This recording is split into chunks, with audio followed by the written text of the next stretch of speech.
তো প্রায় আসতেই চলেছে, তাই গরমকালের জন্য স্পেশালি আলু পটল দিয়ে কাতলা মাছের ঝোল বা যে কোনো মাছের ঝোলই তো করা যেতে পারে।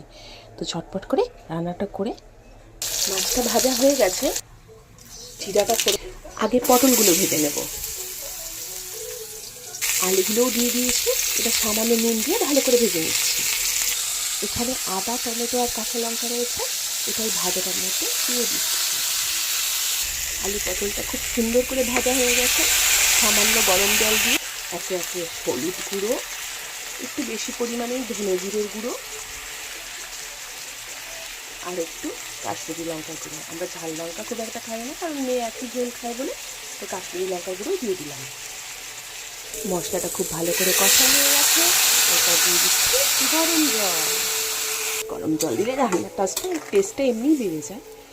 আমার মনে হয় গরম জল দিলে রান্নাটা খুবই ভালো হয় এবং কালারটাও সুন্দর আসে। জলে ঝোলটা ফুটে যাক। পটল সব সিদ্ধ হয়ে গেছে আর ঝোলটাও ভালো করে ফুটে গেছে। এবার মাছটা দিয়ে দিলাম। সব দেওয়ার পর চটপট করে একটু ফুটিয়ে নিই, তারপর নামিয়ে দেবো। আমার মাছের ঝোল কিন্তু সম্পূর্ণ রেডি হয়ে গেছে, গরমের জন্য একদম পারফেক্ট।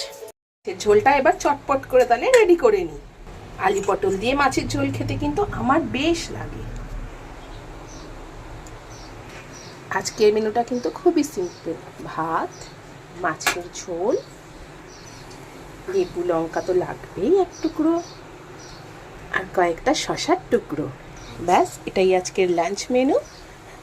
ভিডিওটি ভালো লাগলে অবশ্যই শেয়ার করবেন আর সবাই খুব ভালো থাকবেন। তাহলে এখন মাছের ঝোল, ভাত, একটু হালকা করে লেবু চটকে খেয়ে নিই।